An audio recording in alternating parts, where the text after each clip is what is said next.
গত পরশুদিন আমি একটা মেয়েকে দেখলাম যে টিএসসিতে এসে সে একটা বক্স বানিয়ে সেখানে একজনের জন্য টাকা উঠাচ্ছে। তো এটা আসলে এটা স্বাধীন দেশে যে কিনা লড়াই করেছে যে দেশ স্বাধীন করার জন্য, একটা ফেসিবাদের বিরুদ্ধে লড়াই করার জন্য, তার জন্য কীভাবে এইভাবে মানে হচ্ছে একরকম বক্স বানিয়ে মানুষের দুয়ারে দুয়ারে গিয়ে কীভাবে হাত পাততে হবে, টাকা পাততে হবে। তো আমি ওই আপনাকে জিজ্ঞেস করলাম যে তুমি কার জন্য টাকা উঠাচ্ছ?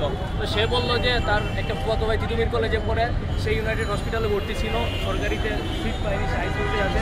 পরবর্তীতে আমি খুঁজতে সত্যতা যাচাই করলাম, দেখলাম যে আসলেই সে আসলে ভিকটিম। তো এরকম শুধু ইউনাইটেড না, অনেক হাসপাতালে আমাদের অসংখ্য শিক্ষার্থীরা এখনও রয়েছে যারা সরকারি হাসপাতালে তারা জায়গা পায়নি, জায়গা না পেয়ে আইসিইউ বেড না পেয়ে তারা বিভিন্ন প্রাইভেট হাসপাতালে চিকিৎসা নিচ্ছে।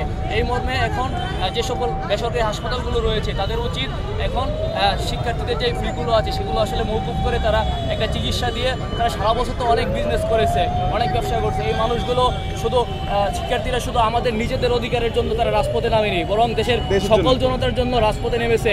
বিভিন্ন হাসপাতালগুলো তাদেরকে কিন্তু বিভিন্ন আওয়ামী লীগের যারা ক্ষমতাসীন রয়েছিল তাদেরকে কিন্তু তাদেরকে চাঁদা টাদা দিয়ে তারপর তাদের প্রতিষ্ঠান পরিচালনা করা হতো। কিন্তু আমরা শিক্ষার্থীরা তো এখন অঙ্গীকার করেছি দেশে কোনো চাঁদা থাকবে না, কোথাও চাঁদা দিতে হবে না। আমরা সর্বাত্মকভাবে চাঁদা বিরোধী আমরা দেশ চাই। পরশুদিন আমি নিজে ভোক্তাধিকারের যে মহাপরিচালক রয়েছে সেখানে গিয়ে আমরা তাদের সাথে সমন্বয় করে মিটিং করেছি। তারা বলছে শিক্ষার্থীদেরকে পাশে নিয়ে সবসময় তারা সবকিছু পরিচালনা করবে, কাজ করবে। সো সেই ক্ষেত্রে আমি মনে করি যে এই শিক্ষার্থীদের যে যারা বেসরকারি হাসপাতাল রয়েছে তারা যেন তাদেরকে ফ্রি চিকিৎসা দেয়। আরেকটি বিষয় হচ্ছে যে এখনও কিন্তু আমাদের শহীদ ভাইদের রক্তের দাগ মুছেনি, এখনও অনেক হাসপাতালে আমাদের শিক্ষার্থী ভাইরা গুলিবিদ্ধ রয়েছে। ঠিক এই মুহূর্তেই দেখা যাচ্ছে যে 24-এর যে পরাজিত শক্তি রয়েছে তারা কিন্তু অলরেডি তারা একটি ষড়যন্ত্রের যে একটা মাপকাঠি সেটি কিন্তু শুরু করে দিয়েছে।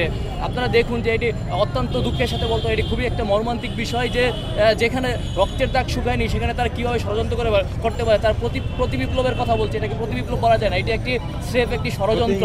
এই ষড়যন্ত্রের বিরুদ্ধে আমরা যেভাবে মাঠে আছি আমরা মাঠে থাকবো। আপনারা দেখেছেন যে আমরা অনেক প্রাচীর ভেঙে আমরা কিন্তু এই স্বৈরাচারকে আমরা হটিয়েছি এবং তারা দেশ ছাড়া হয়েছে, পালিয়ে গিয়েছে। সো আমরা তাকে আমরা আমাদের সকলের এখন দাবি যে এই খুনি হাসিনাকে এবং তার যে সমস্ত দূষররা দেশ থেকে পালিয়েছেন তাদেরকে খুব শীঘ্রই দেশে ফিরিয়ে এনে তাদেরকে বিচারের আওতায় এনে তাদের বিচার কার্যকর করা হবে।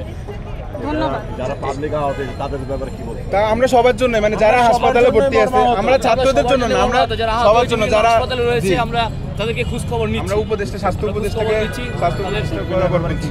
ট্রিটমেন্টের ব্যাপারে হাসপাতালগুলোতে যোগাযোগ করা হচ্ছে, অলরেডি যোগাযোগ করা হচ্ছে। আজকে বৈষম্য বিরোধীর একটি টিম পঙ্গু হাসপাতালে গিয়েছিল, গতকালকে ঢাকা মেডিকেল আমরা গিয়েছিলাম, আমাদের কার্যক্রম চলমান আছে।